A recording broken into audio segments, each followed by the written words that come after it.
वशिष्ठ जी ने कहा, राजन, इंद्र अपने यज्ञ के लिए मुझे पहले ही वर्ण कर चुके हैं, उनका यज्ञ पूरा कराकर मैं तुम्हारा यज्ञ कराऊंगा, तब तक मेरी प्रतीक्षा करो। ये बात सुनकर राजा निमि बड़े ज्ञानी महात्मा थे। उन्होंने विचार किया कि कल का क्या भरोसा, प्राण रहे कि न रहे, और वशिष्ठ जी इंद्र का यज्ञ कराने चले गए।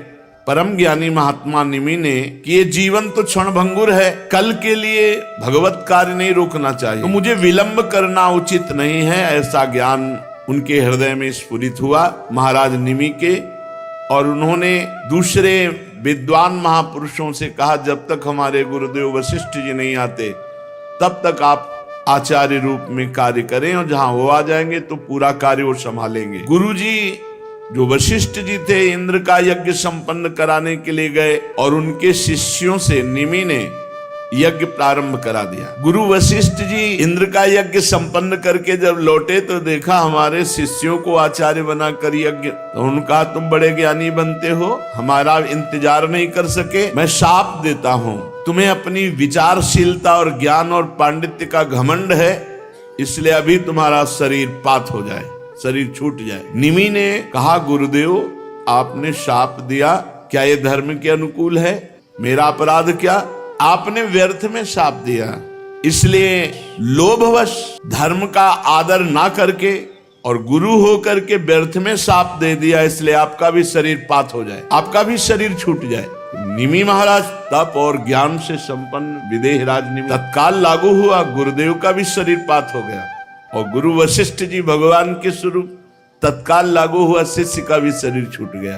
वशिष्ठ जी ने अपना शरीर त्याग कर मित्रा वरुण के द्वारा उर्वशी के गर्भ से जन्म ग्रहण किया। राजा निमि के यज्ञ में आए हुए श्रेष्ठ मुनियों ने राजा के शरीर को औषधियों के द्वारा सुरक्षित रख दिया। जब सत्र याग की समाप्ति हुई तो देवता लोग आए, तब उन लोगों ने प्रार्थना की कि बिना अपराध के वशिष्ठ जी ने शाप दे दिया, इनका शरीर पूरा हो गया तो जीवित होना चाहिए महाराज निमि को। उस समय देवताओं ने महाराज निमि की आत्मा से बात की, तो उन्होंने कहा, नहीं, मुझे अब देह बंधन स्वीकार नहीं, गुरुजी ने मुझे देह मुक्त कर दिया तो अब देह नहीं धारण करूंगा। विचारशील शरीर से प्यार नहीं करते, भगवान में प्यार करते, आत्मस्वरूप भगवान में। आगे चलकर शरीर छूटना ही था, गुरुजी ने शाप दे दिया, जल्दी छूट गया, बड़ी कृपा हुई, अब मैं कभी शरीर धारण नहीं करूंगा, इस शरीर को कभी नहीं धारण करूंगा। जैसे जल में मछली के लिए सर्वत्र ही मृत्यु का अवसर है, ऐसे शरीरधारी को दुख ही दुख, समस्या ही समस्या, इसलिए मैं शरीर धारण नहीं करूंगा। देवताओं ने कहा, तो आप कहाँ निवास करेंगे? तो कहा, हर प्राणी के नेत्र में, वहां मैं विराजमान होकर भगवान का चिंतन करता रहूंगा, और मैं विराजमान हूं इसका परिचय है अपने आप पलक झपकना, ये इसे निमिष कहते हैं। महाराज निमि यहां वास करने लगे, पलक उठने और गिरने के अस्तित्व से मेरा पता चलेगा कि मैं विराजमान हूं। सबके नेत्रों में ज्ञान श्रोमणी विदेहराज निमि विराजमान है। इसके बाद उन महर्षियों ने सोचा कि बिना राजा के तो अराजकता फैल जाएगी, तो निमि के शरीर का मंत्रों के द्वारा मंथन किया तो एक कुमार उत्पन्न हुआ मुर्दे से। जैसे वेन के शरीर से भगवान पृथु का प्रादुर्भाव हुआ, ऐसे ही महाराज निमि के शरीर का जब मंत्रों के द्वारा मंथन हुआ तो जो पुत्र पैदा हुआ वो महाराज जनक थे। जनक जी निमि के मृत शरीर से, जिन्हें वैदेह विदेह कहा गया। वैदेह जनक और मिथिल, क्योंकि मंथन से हुए, उन्हीं के द्वारा बताई हुई मिथिलापुरी है। जनक जी बड़े महान हुए, उन्हीं से भगवत लीला का प्रकाश करने वाली वैदेही जानकी जी प्रकट हुई, उन्हीं के भाव से, उन्हीं के तप से, उन्हीं के भजन से। जब यज्ञ के लिए हल जोत रहे थे तो शीर, हल के अग्रभाग से एक घड़े में चोट लगी और उससे सीता जी का प्रादुर्भाव हुआ। इसी से जनक जी का नाम शीरध्वज हुआ। शीरध्वज के कुशध्वज, कुशध्वज के धर्मध्वज, धर्मध्वज के कृतध्वज और मितध्वज, कृतध्वज के केशिध्वज और मितध्वज के खांडिक हुए। परीक्षित ये जितने महापुरुष हुए सब ब्रह्मबोध संपन्न ज्ञानी महात्मा, सब आत्मविद्या में बड़े प्रवीण आत्मज्ञानी। मिथिलापुरी में निवास करने वाले, मैथिल कहलाने वाले इन नरपतियों का आपको परिचय दिया। ये सब के सब गृहस्थ में होते हुए सिद्ध ज्ञानी महात्मा हुए, द्वंद्वों से मुक्त हुए। याज्ञवल्क्य आदि बड़े बड़े योगेश्वर इन पर महान कृपा करके सत्संग करने जाते थे। यही जनक जी भगवान सुखदेव जी के भी गुरु जी कहे गए। परीक्षित, अब मैं तुम्हें अभी तक सूर्य वंश सुनाता रहा, अब चंद्रमा के पावन वंश का वर्णन करता हूं। इस वंश में महाराज पुरवादि बड़े बड़े पवित्र कीर्ति राजाओं का कीर्तन किया जाता। इसी में भगवान श्री कृष्ण चंद्र जी का अवतार होता है। सूर्य वंश में भगवान श्री रामचंद्र जी और चंद्र वंश में भगवान कृष्ण चंद्र जी। शास्त्र सिर वाले विराट पुरुष भगवान नारायण के नाभि सरोवर के कमल से ब्रह्मा जी की उत्पत्ति हुई। ब्रह्मा जी के पुत्र हुए अत्रि। वे अपने गुणों के कारण ब्रह्मा जी के समान ही थे। उन्हीं अत्रि के नेत्रों से अमृतमय चंद्रमा का प्रादुर्भाव हुआ। चंद्रमा अत्रि ऋषि के नेत्रों से प्रकट हुए। ब्रह्मा जी ने चंद्रमा को ब्राह्मण, औषधि और नक्षत्रों का अधिपति बना दिया। तीनों लोकों पर चंद्रमा ने विजय प्राप्त की और राजस्व यज्ञ किया। और बड़ा विचित्र है, अत्रि जैसे महापुरुष के नेत्रों से प्रकट होने वाले चंद्रमा जो ही तीनों लोकों पर विजय प्राप्त करके राजस्व यज्ञ की सफलता प्राप्त हुई तो एक घमंड बढ़ गया। चंद्रमा को घमंड बढ़ गया। को नरस जन्मा जगमाही प्रभुता पाहि जाहि मदना। यो भारी अपराध हो जाता है घमंड से, अभिमान से। बृहस्पति जी की पत्नी तारा बहुत सुंदर थी। देवगुरु बृहस्पति, बिल्कुल ऐसा नहीं करना चाहिए, लेकिन घमंडी चंद्रमा ने भारी अपराध कर दिया। देवगुरु बृहस्पति की पत्नी को लुभायमान करके और जो नहीं सोचा जा सकता वो कर दिया। बृहस्पति जी ने बहुत समझाया कि ये भारी महापाप है, अधर्म है, पर जब घमंड अभिमान हो जाता है तो उन्होंने गुरु की बात नहीं सुनी। किसी भी तरह से, किसी के भी समझाने से ना तारा चंद्रमा को छोड़ सके, न चंद्रमा तारा को। बड़ी विचित्र बात है, बृहस्पति जी जैसे ज्ञानी की पत्नी होकर के चंद्रमा से आसक्त हो गई। और चंद्रमा इतना सब सुख व्यवस्था है, जब त्रिभुवन पति पद प्राप्त हुआ तो फिर गुरु की पत्नी, गुरु पत्नी गामी जैसा महत अपराध। मतलब ये बड़ों में ऐसी गलती पाई गई। इससे पता चलता है कि ये पद, ये प्रतिष्ठा, ये ऐश्वर्य, ये रूप, ये सब नरकगामी बनाने वाला है। चंद्रमा देवताओं में श्रेष्ठ है, परम पवित्र। शुक्राचार्य जी ने अवसर देखा और बृहस्पति जी से आंतरिक द्वेष था ही, तो चंद्रमा का पक्ष ले लिया। जब शुक्राचार्य जी ने चंद्रमा का पक्ष लिया तो सारे असुरगण चंद्रमा के पक्ष में। और महादेव जी भी बहुत प्यार करते थे चंद्रमा से। विद्या गुरु अंगिरा जी के पुत्र बृहस्पति जी का विरोध करने वाले सब चंद्रमा के साथ। महादेव जी ने कहा, चंद्रमा तुम बहुत गलत किए, बहुत गलत है, वापस कर दो तारा को, नहीं तो हम बृहस्पति जी का पक्ष लेके जब खड़े होंगे। चंद्रमा को प्यार करते हैं। द्वितीया का चंद्रमा भगवान श्री मस्तक पर मुकुट में धारण करते। देवराज इंद्र समस्त देवताओं के साथ, गुरु बृहस्पति के साथ अब तारा को निमित्त बनाकर भारी महासंग्राम की स्थिति आ गई। तारा जी को समझ में नहीं आया, हमारे प्रीतम इसके गुरु हैं, हम गुरु माता हैं, और उसकी समझ में नहीं आया अहंकार, क्योंकि चंद्रमा बहुत रूपवान। ऐसे ही तारा जी बहुत रूपवान, बृहस्पति जी की पत्नी इतनी बड़ी जगह से फिसल गए। बृहस्पति जी की पत्नी तारा जी और भगवान चंद्रमा, भगवान ही कहे जाते, सूर्य चंद्र भगवान। बिना भगवान का भजन किए बुद्धि किसी की शुद्ध नहीं रह सकती। अंगिरा जी ब्रह्मा जी के पास गए कि महाराज घोर महासंग्राम शुरू हो जाएगा। ब्रह्मा जी आए और चंद्रमा को बहुत डांटा फटकारा, कहा छोड़ तारा को दो। बृहस्पति जी के हाथ में तारा को, जब बृहस्पति जी के हाथ में तारा जी को दे दिया तो उन्होंने देखा ये तो गर्भवती है, मेरे क्षेत्र में दूसरे का गर्भ, तू अभी त्याग, तुरंत त्याग, क्योंकि तारा देवी है। डर मत, मैं तुझे भस्म नहीं करूंगा, लेकिन गर्भ त्याग अभी। इतनी सुंदर थी कि बृहस्पति जी इतने पर भी तारा से कहा कि तुम गर्भ भर त्याग दो, हम स्वीकार किए। और तुम मेरी पत्नी देवी हो, इसलिए कोई दोष तुम्हारा स्पर्श नहीं कर सकता, तुम निर्दोष हो। अपने पति की बात सुनकर तारा जी ने अत्यंत लज्जित होकर गर्भ का त्याग किया। देवी है, सोने जैसा चमकता हुआ बालक। अब जब बालक प्रकट हुआ तो बृहस्पति जी लुभायमान हो गए और चंद्रमा ये मेरा पुत्र है, तुम्हारा अधिकार नहीं। बृहस्पति जी से कहा है तो अरे अब तो घुटने टेक देने चाहिए कि सब कुछ प्रभु आपका, गलती क्षमा करो। चंद्रमा ने कहा ये तेजस्वी पुत्र मेरा है, आपका नहीं। और आप ध्यानस्थ होके देख लो कि मेरा है कि नहीं। समस्त ऋषियों ने तारा से कहा तुम ही बता दो किसका है। तब लज्जावश वो कैसे बोले कि चंद्रमा का है। तब वो तेजस्वी बालक जो प्रकट हुआ था उसने कहा झूठी लज्जा करने वाली, तू अपने कुकर्म को क्यों नहीं बोल रही है। उस बालक ने डांटा तारा को। ब्रह्मा जी ने कहा तारा से कि हमको बता दो, क्योंकि मां ही जानती असली पुत्र का धाता कौन है। तब तारा ने धीरे से कहा चंद्रमा का पुत्र है। न्याय हो गया। बृहस्पति जी ललचा गए थे। चंद्रमा ने उस बालक को ले लिया ब्रह्मा जी के। बड़ी अदालत है ब्रह्मा जी। ब्रह्मा जी ने उस बालक का नाम रखा बुध, क्योंकि बड़ी धीर गंभीर बुद्धि। अब चंद्रमा को बहुत आनंद हुआ बुद्ध को प्राप्त करके। बुद्ध के द्वारा इला के गर्भ से पुरुरवा का जन्म हुआ।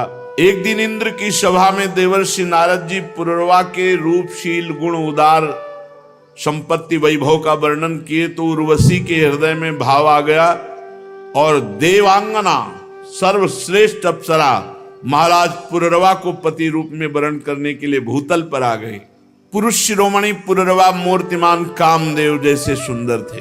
सुंदरी उर्वशी ने धैर्य धारण करके पुरुरवा को पति रूप में वर्ण किया। पहले जब उर्वशी पुरुरवा के पास गई तो पुरुरवा ने कहा सुंदरी तुम तो परम वंदनीय हो, देवलोक की विभूति हो, भगवान नारायण से की जंघा से प्रकट हुई उर्वशी जी हैं। ये दास तुम्हारे स्वागत के लिए क्या सेवा करे। उर्वशी ने कहा राजन तुम्हारा सौंदर्य और महिमा सुनकर के मैं स्वर्गलोक से आई हूं। कौन ऐसी कामनी है जो आप जैसे दिव्य पुरुष पर दृष्टि और मन न्यौछावर न कर दे। मैं आपके समीप आपकी पत्नी बनने के लिए आई हूं। राजन हम अप्सरा हैं। जब हम किसी का रूप सौंदर्य गुण देखती हैं वो प्रशंसनीय होता है तो हमारा मन आकृष्ट हो जाता है। अन्यथा बिना तप के कोई हमें देख भी नहीं सकता। स्पर्श और आगे की बात। आप तपस्वी हैं, तप के धनी हैं, मैं आपको पति रूप में स्वीकार करती हूँ। परंतु महाराज मेरी एक शर्त है, ये 2 भेड़ के बच्चे सौंपती हूँ, इनकी रक्षा होनी चाहिए। जिस दिन इनका अपहरण हो जाएगा उस दिन आप हमें पकड़ नहीं पाओगे, अंतर ध्यान हो जाऊंगी। और मैं देवी हूं इसलिए कभी अन्न नहीं खाती, केवल घी शुद्ध गाय का, क्योंकि भविष्यान। और एक सहवास के सिवा मैं कभी आपको वस्त्रहीन नहीं देखूंगी। 3 बातें, सदैव घी खाऊंगी और आपको सहवास के सिवा वस्त्रहीन नहीं देखूंगी और मेरे 2 भेड़ के बच्चे रक्षा करना। पुरुरवा ने हर शर्त स्वीकार कर ली। फिर उर्वशी से कहा कि तुम मनुष्य के लायक तो नहीं हो, क्योंकि तुम देवी हो, तुम्हारा सौंदर्य अद्भुत है, पर तुमने कृपा करके मुझे स्वीकार किया है, इसलिए मैं तुम्हारी सेवा में दास की तरह रहूंगा। जब जो आज्ञा होगी वैसा पालन करूं। सम्राट पुरुरवा। अब तो उर्वशी काम शास्त्र की पद्धति से पुरुरवा के साथ पति पत्नी का संबंध, वो अंतर ध्यान पद्धति से देवताओं की विहार स्थली चैत्ररथ नंदनवन स्वच्छंद विहार। देवी उर्वशी के शरीर से हर समय कमल के केसर की सुगंध निकलती रहती थी। राजा पुरुरवा को कितने वर्ष व्यतीत हो गए पता ही नहीं चला। जब इंद्र ने देखा कि तप क्षीण हुआ तो इशारा किया उर्वशी को। गंधर्वों को उर्वशी ने इशारा किया। गंधर्व 2 भेड़ के बच्चे थे, उनको उठा लिए और उस समय महाराज पुरुरवा उर्वशी के समीप थे। आधी रात का समय था। उर्वशी ने कहा महाराज देखो हमारे बच्चों को लिए जा रहा है, 2 भेड़ के बच्चों को कोई। अरे तू कायर की तरह मेरे पास पड़ा है और मेरी जान बसती इन बच्चों में। अपने को बड़ा वीर मानने वाला तू मेरे बच्चों को नहीं बचा सका और लुटेरे ले गए। ये स्त्रियों के सामने वीरों की सी बात करने वाले बहुत पाए जाते हैं, लेकिन वीरता दिखाने वाले कम होते हैं। जैसे किसी हाथी को अंकुश से बेच दिया हो। अब महाराज को ध्यान नहीं रहा, सहवास के सिवा वस्त्रहीन नहीं, और वो एकदम तलवार लेकर रक्षा के लिए बड़े वस्त्रहीन अवस्था। उर्वशी अंतर ध्यान।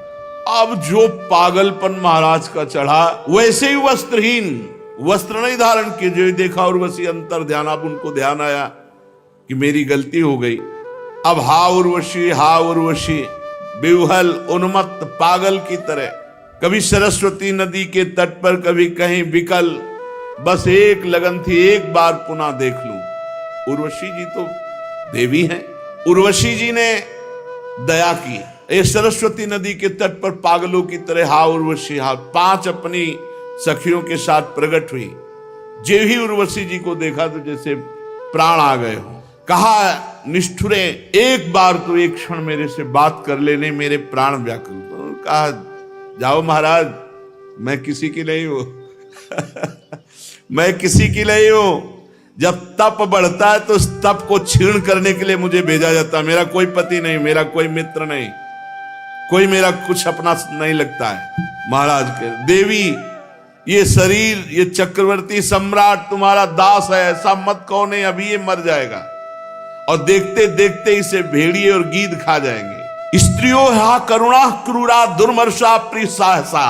सुनो महाराज, हम वो स्त्री हैं जो बड़ी निर्दयी है, केवल प्यार का नाटक करती है। कितनों को, तपस्वियों को, कितनों को जो तप के धनी थे उनसे मिली, किसी की हुई क्या?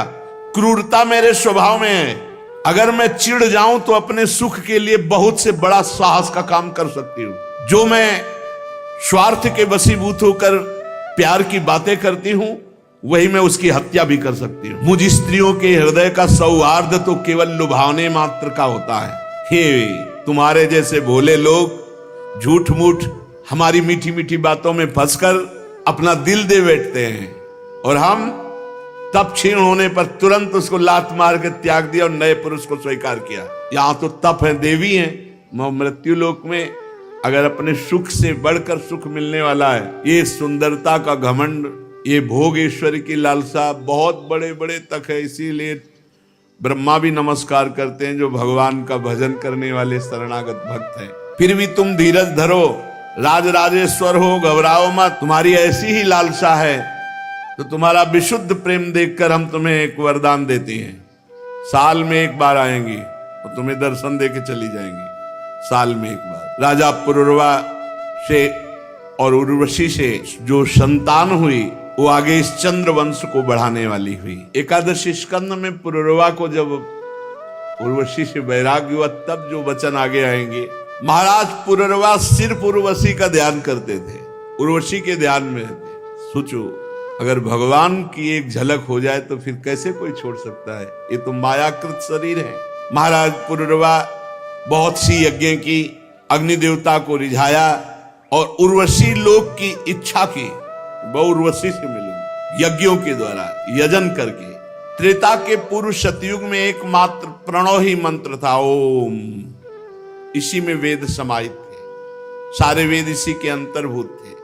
देवता एकमात्र भगवान नारायण, अग्नि भी 3 नहीं केवल एक ही, और वर्ण भी केवल एक हंस। त्रेता के प्रारंभ में पुरुरवा से ही वेदत्रयी और अग्नत्रयी का आविर्भाव हुआ। राजा पुरुरवा ने अग्नि को संतान रूप में स्वीकार करके उर्वशी लोक की प्राप्ति की। तपस्या साधना पूरे जीवन केवल उर्वशी के लिए। 6 पुत्र उर्वशी से प्रकट हुए महाराज पुरुरवा से, आयु, श्रुतायु, सत्यायु, रय, विजय और जय। श्रुतायु का पुत्र था वसुमान, सत्यायु का श्रुतंजय, रय का एक और जय का अमित, विजय का भीम, भीम का कांचन, कांचन का होत्र, होत्र का पुत्र जन्नु। ये वही जन्नु थे, ये तपपरायण थे और भगीरथ जी गंगा जी ले जा रहे थे। तो जे ही इनके आश्रमों तो अंजुली बांधियो गंगा जी को पी गए। अब भगीरथ ने कहा महाराज हमारे पुरखे तो ऐसे ही रह गए, आप तो पूरी गंगा जी पी गए, पूरी गंगा जी पी गए। तो बड़ी प्रार्थना की, तब जन्म ऋषि ने गंगा जी को, तो उनका जाह्नवी नाम पड़ा इसी से। अंजलि में लेकर के जैसे अगस्त जी समुद्र पी गए थे, ऐसे जन्नु जी गंगा जी पी गए थे। जन्नु का पुत्र था पुरु, पुरु का बलाक, बलाक का अजग, अजग का कुश, कुश के 4 पुत्र कुशाम्बु, तनयवश और कुशनाभ।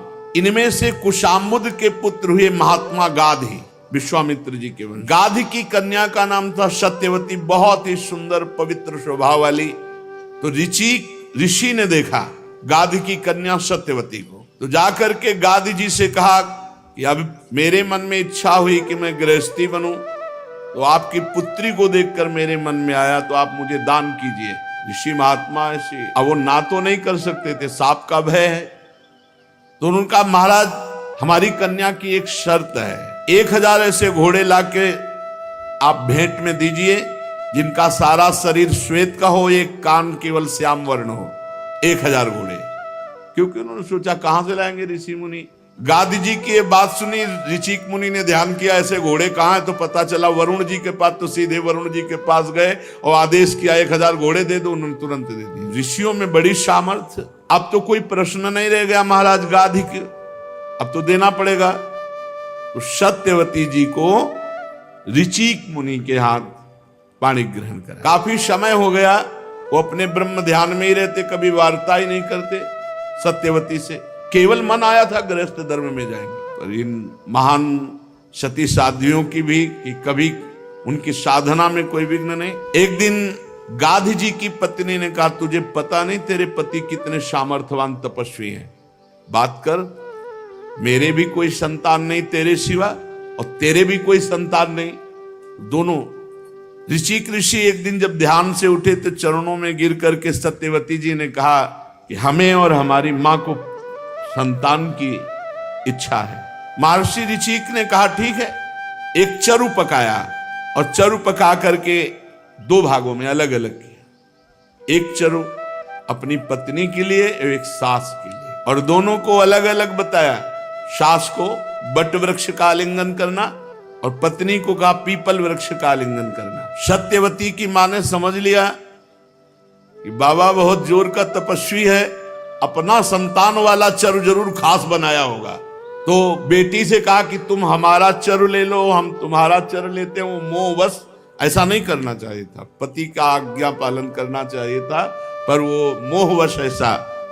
जब खा पी के आलिंगन हो गया तो गर्भ ऋषि मुनि ने कहा जैसा हमने कहा था वैसा ही किया। तो उन्होंने सत्यवती जी ने हाथ जोड़कर कहा नहीं, त्रुटि हो गई, झूठ नहीं बोली।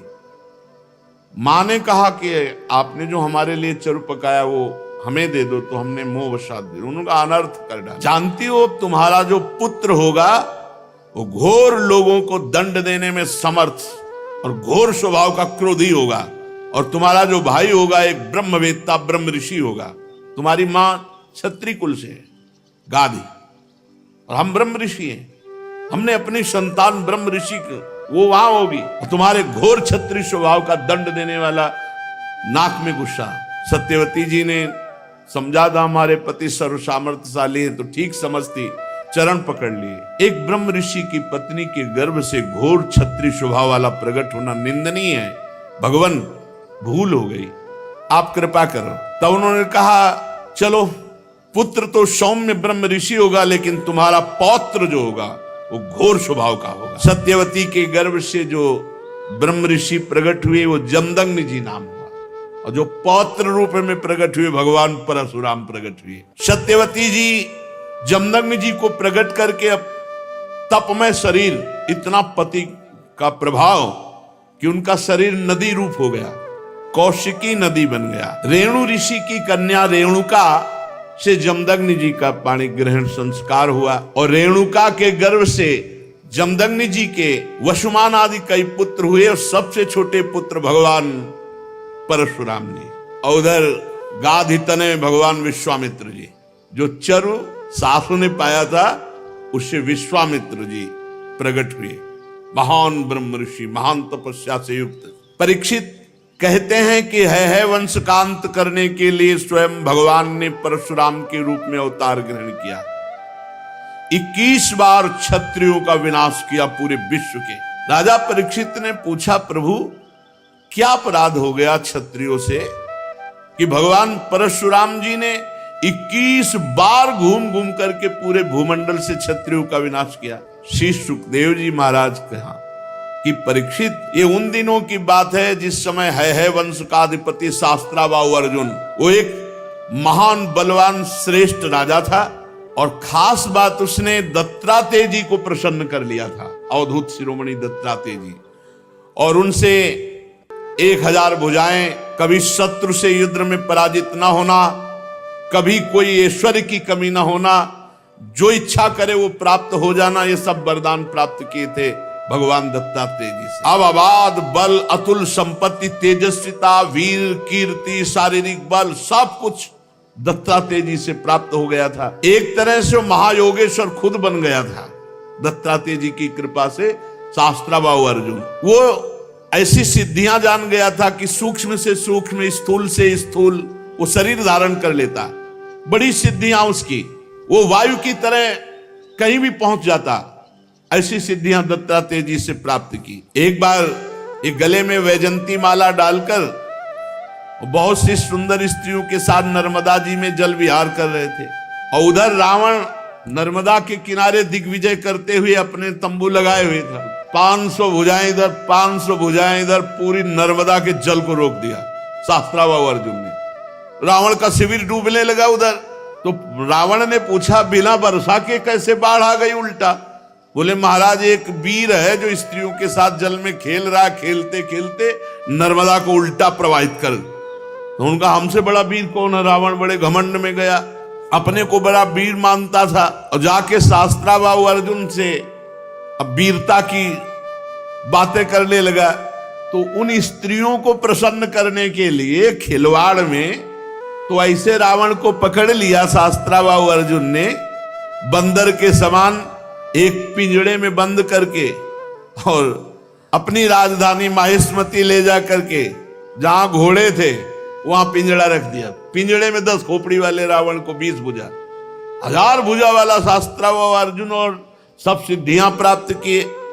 तब महाराज पुलस्त जी को पता चला कि दिग्विजयी रावण घोड़सार में एक पिंजड़े में बंद है।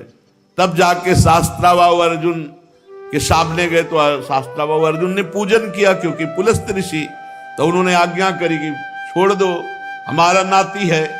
छोड़ दिया रावण को। अब शास्त्राबाहु अर्जुन का अभिमान बढ़ता चला गया, क्योंकि दिग्विजयी रावण जैसे को बंदी बना लिया। अब वो एक दिन शिकार खेलने के लिए अपने परिकर के साथ जंगल में गया, तो प्यास लगी। तो पास में जमदग्नि जी का आश्रम था। तो जमदग्नि ऋषि के आश्रम में पहुंचे। मुनि ने देखा कि बहुत बड़ा राजा आया हुआ है, तो इसका स्वागत, राजा भगवान का स्वरूप है। अब जंगल में वो एक कंदमूल फल, तो कामधेनु जमदग्नि जी की गाय का नाम था। जो इच्छा करो वो प्रकट कर दे। अब मंत्री, सेना और राजा का स्वागत करना है, तो वैसे ही सेवक, वैसे ही सामग्री, सब व्यवस्था। शास्त्राबाहु अर्जुन ने कहा कि बाबा जी के पास ऐसी व्यवस्था कहां से हो सकती है कि इतने सैनिक, इतने सेवक, इतनी धातुओं के पात्र और भोजन सब। बोले, कहीं कोई रसोईया नहीं, सब एक गाय का चमत्कार है। बोले, ऐसी गाय तो हमारे पास होनी चाहिए, संत के पास क्या। अब जमदग्नि मुनि का ऐश्वर्य कामधेनु से था, तो चिढ़ गया शास्त्राबाहु, जबकि प्रसन्न होना चाहिए कि इतना बढ़िया स्वागत किया। और उसने आदेश किया जमदग्नि ऋषि से कि कामधेनु हमारे सैनिकों को दे दो। जमदग्नि जी ने कहा, नहीं, ये तो यज्ञ के हविष्यान्न के लिए, अतिथि सेवा के लिए है। तो कहा, मैं एक बार केवल कहता हूं, दोबारा छीन लेता हूं। शास्त्राबाहु अर्जुन ने आदेश किया, कामधेनु को बंदी बनाकर ले चलो। अब कामधेनु डकराती हुई बलपूर्वक शास्त्राबाहु अर्जुन महिष्मतीपुरी ले गए। जब शाम के परशुराम जी आए तो आश्रम सब उजड़ा हुआ। मां से पूछा, तो उन्होंने बताया कि सारा का सारा दुष्टता का वृत्तांत शास्त्राबाहु अर्जुन है वंशी। भयंकर फरसात हाथ में लिए हुए परशुराम जी जैसे किसी महामत वाले सिंह को कोई दबा नहीं सकता, ऐसे गरजते हुए महिष्मतीपुरी गए। अभी वो मस्ती में था कि प्रवेश ही नहीं कर पाया था कि भगवान परशुराम जी पहुंच गए। परशुराम जी की बड़ी विलक्षण झांकी थी। हाथ में परशुराम, मस्तक पर जटा का मुकुट, त्रिपुंड लगा हुआ।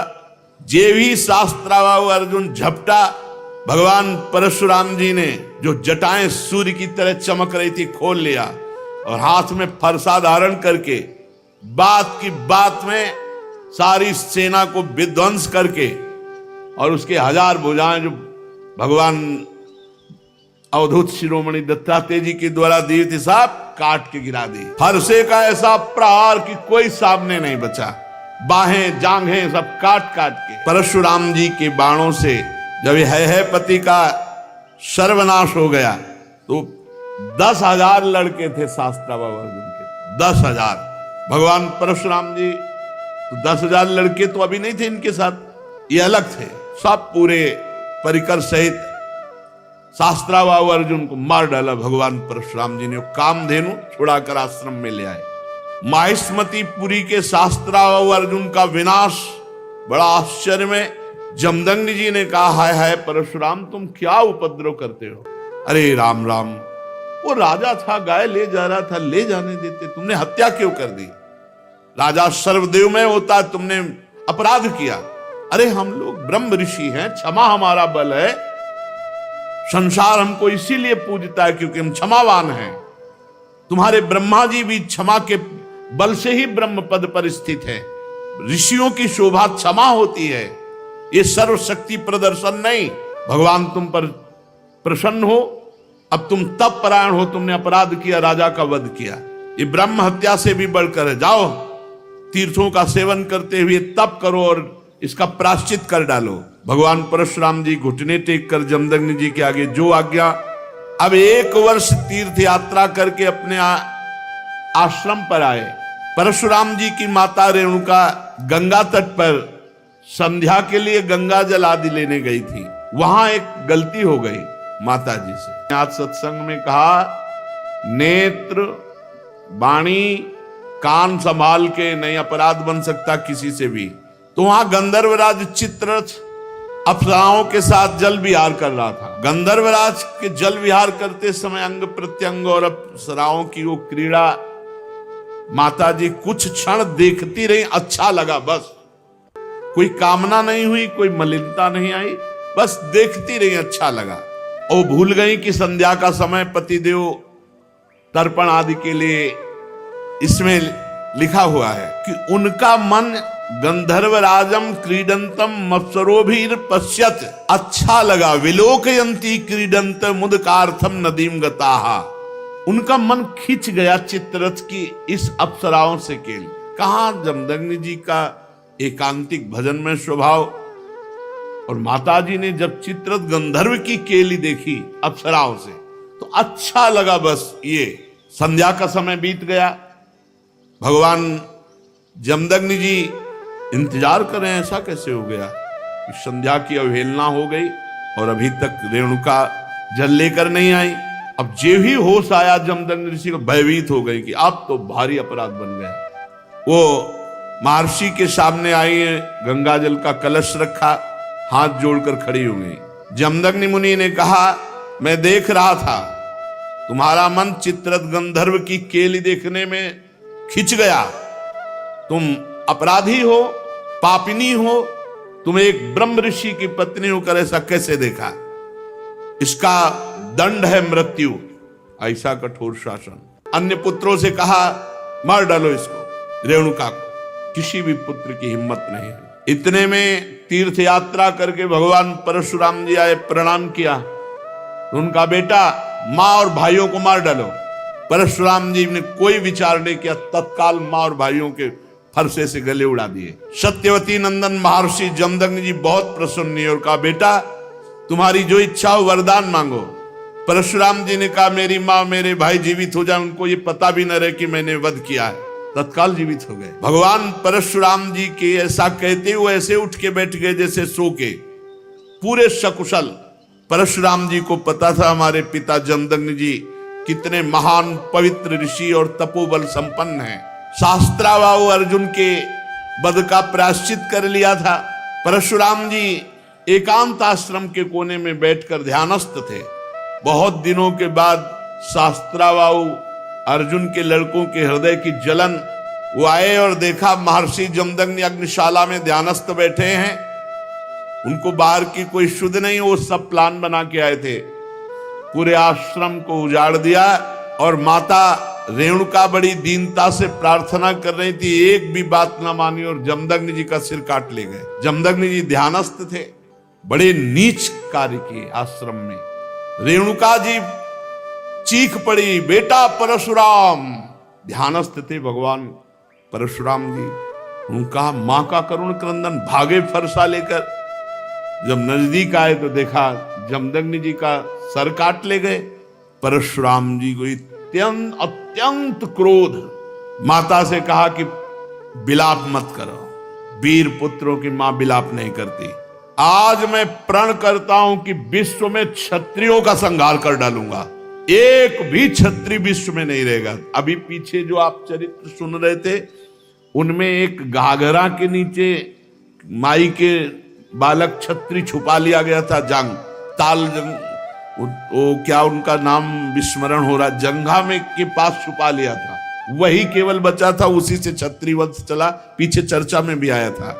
भगवान परशुराम जी ने भगवान शंकर का स्मरण करके संकल्प लिया कि विश्व में क्षत्रिय नहीं रहने देंगे। परशुराम जी माहिष्मतीपुरी में गए और 10,000 पुत्रों के अलग अलग सर काट करके रख दिए और पूरे नगर का विनाश कर दिया। भारी पर्वत ऐसे सिर का मुंड ऐसे इकट्ठा कर दिए काट काट के, और कहते जाते ब्रह्मघाती तुम्हारा विनाश परशुराम करेगा। रक्त की नदी बहा दी, इतने काटे जो राजा थे, क्षत्रिय थे, ब्राह्मण द्रोही क्षत्रियों का हृदय कांप उठा। भगवान वर्तमान में जो क्षत्रिय असुर स्वभाव वाले हो गए थे, उनके विनाश के लिए ही प्रकट हुए थे।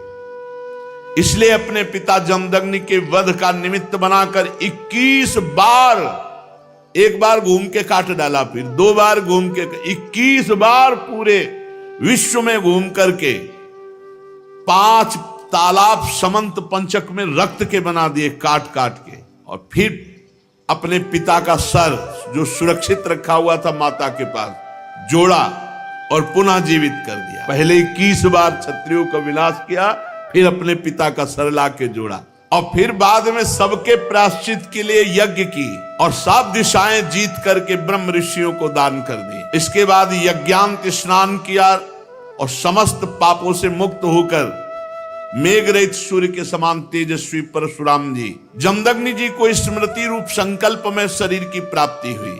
भगवान परशुराम जी से सम्मानित होकर उस 7 ऋषियों के मंडल में 7वें ऋषि होकर आज भी विराजमान है।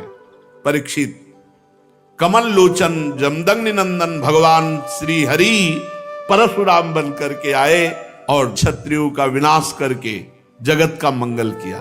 आज भी भगवान परशुराम जी विराजमान है महेंद्राचल पर्वत पर बड़े शांत स्वरूप। सिद्ध गंधर्व चारण उनके चरित्रों का गान करते हैं। सर्वशक्तिमान विश्वात्मा भगवान श्री हरि जब राम रूप में अवतार लिए और जब धनुष भंग हुआ तो अजगौ का खंडन सुनकर परशुराम जी के हृदय में क्षोभ हुआ कि फिर कोई क्षत्रिय ऐसा पैदा हुआ, क्योंकि वो सब विनाश लीला करके शांत, कौन ऐसा पैदा हो गया जो हमारे गुरु का अजगौ खंडन कर दिया। अब ध्यान के द्वारा, वहां फोन से तो मतलब नहीं, ध्यान के द्वारा देखा, बोले विदेहराज जनक की नगरी मिथिला पहुंच गए, इनके चलने से ही पृथ्वी कांपती थी। देख ले कि परशुराम जी आ रहे तो मतलब जितने भाग पाए नहीं, चरणों में लौट जाते थे अपने बाप बाबा का नाम लेते हुए।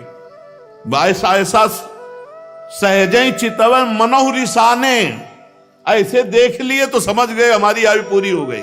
कोई भी हो, ऐसा रुद्र रूप भगवान परशुराम का, पिता सहित नाम लेकर सब दंडवत प्रणाम। महाराज जनक भी सब सीता जी को लाके, विश्वामित्र जी राम लक्ष्मण को लाके दंडवत कराई। भगवान परशुराम ने कहा, जनक इस सभा में कौन ऐसा है जो हमारे गुरु भगवान शंकर के अजगौ का खंडन करने वाला है। सारी सभा उसको छोड़कर अलग हो जाए या वो सभा को छोड़कर अलग हो जाए, नहीं अभी सारी सभा मारी जाएगी। अब तो कोई उनके ये थोड़ी था कि केवल भाषण ही दे रहे हो। उन्होंने 21 बार क्षत्रियों का, पूरी जनकपुरी में हाहाकार मच गया। जानकी जी को एकांत लेकर उनकी माता रोने लगी, सब बन गया था अब बिगड़ गया, नहीं तो बढ़िया बन गया था। अजगौ खंडन हो गया, राम जी के साथ सिया जी का ब्याह, बाहर उलरे चलाए दे रहे थे परशुराम जी। लक्ष्मण जी ने कहा, महाराज थोड़ा शांति धारण करो। शांति, ऋषि का स्वरूप शांत, घोर वेश धारण किए हुए हो, कैसे बार बार, ये ऋषियों की मर्यादा। अरे ये किसका लड़का है, हमको समझा रहा है। परशुराम जी हमको समझा रहा है, हमारा गीत न विश्वामित्र जी का बता दो हम कौन है। लक्ष्मण जी ने कहा गुरु जी के बताने की जरूरत है, आप कई बार बता चुके हो, आपने तो अपने मुख से कई बार बताया कि आपने फरसा से क्षत्रियों को काटा, ये वो खूब बता चुके हो। महाराज यहाँ कुमड़ बतिया को नाही जे तर्जनी देख मर जाही। ये बार बार उलरो मत, गुस्सा मत दिखाओ। यहाँ कुम्हड़ा की बतिया नहीं कि तुम्हारी तर्जनी उंगली देखने से हम, महाराज हम रघुवंशी हैं। जहां परशुराम जी का क्रोध बढ़ता वहां राम जी आगे आ जाते, हाथ जोड़कर विनय करने लगते। तब उन्होंने कहा पहला फरसा तुम्हारे चलेगा। राम जी से कहा कि पहला, क्योंकि जब हमको क्रोध आता है, ये छोटा राजकुमार क्रोध दिलाता है, इसको तो समझाते नहीं और हमसे विनय करते हो, और हमें लगता है कि तुम ही ने अधिको खंडन किया है। राम जी ने कहा हाँ, आपका कोई दास, निज दास, वही ऐसा करने के साहस कर सकता है। अरे दास तो सेवा करता है, स्वामी के प्रति अपराध नहीं करता है। बहुत क्रोधित होकर के तब उन्होंने कहा परशुराम जी से, सावधान, अभय होए जो तुम्हें डराई। पहली बात तो जो आपसे डर जाता है वो अभय हो जाता है, क्योंकि आपका स्वरूप ऐसा है। और दूसरी बात हम आपको बता रहे हैं, हम रघुवंशी हैं। काल भी सामने ललकार दे तो कदम पीछे नहीं हटाते। भगवान श्री राम के गंभीर वचन जे ही कान में पड़े, वो आंख में आंख मिलाई तो थर्रा गए परशुराम जी, और कहा एक हमारा संशय निवृत्त करो, इस धनुष पे प्रत्यंचा चढ़ा दो। बस मेरे हृदय में कुछ संशय हो गया। ऐसे ही जे ही लेने को हुए से धनुष आ गया, खिलवाड़ में चाप चढ़ा दी।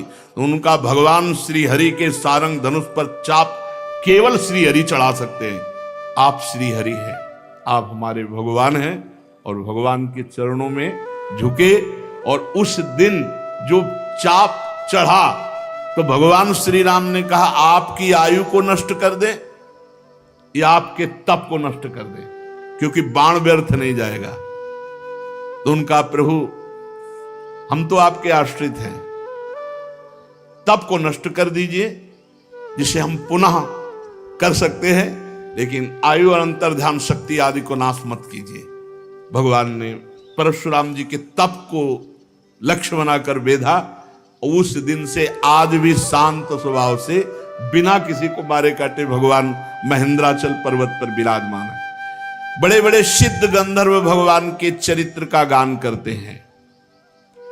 महाराज गाधी के पुत्र हुए प्रज्वलित अग्नि के समान तेजस्वी विश्वामित्र जी, ये होने थे जमदग्नि जी की जगह, लेकिन उल्टा हो गया था। तो विश्वामित्र जी ये जन्मे तो क्षत्रिय कुल में, लेकिन तपोबल और ब्रह्म तेज संपन्न होकर ब्रह्म ऋषि बने। विश्वामित्र जी के 100 पुत्र हुए, उनमें बिचले पुत्र का नाम था मधुच्छंदा, इसलिए सभी पुत्र मधुच्छंदा के नाम से विख्यात हुए। विश्वामित्र जी ने भृगुवंशी अजिगर्त के पुत्र अपने भांजे सुनासेप को, जिसका एक नाम देवरात था, पुत्र रूप में स्वीकार कर लिया और पुत्रों से कहा तुम लोग इसे अपना बड़ा भाई मानो। ये वही प्रसिद्ध भृगुवंशी सुनासेप था जिसे हरिश्चंद्र के यज्ञ में यज्ञ पशु के रूप में मोल लेकर लाया गया था। विश्वामित्र जी ने प्रजापति वरुण आदि देवताओं की स्तुति करके उसे पास बंधन से छुड़ा लिया।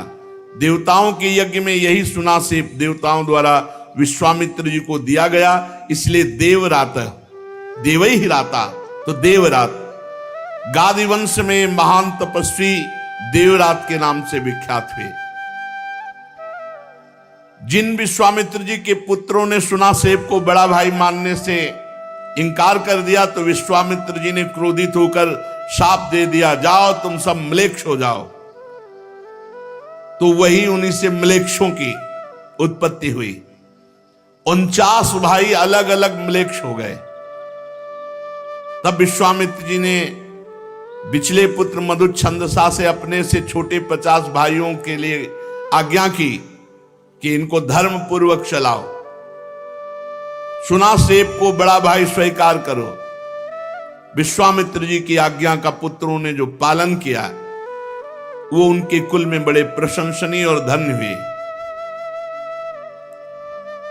सारे लेते हैं, इन्हीं राजाओं का वर्णन हो रहा है पूर्व में, शेष चर्चा आगे।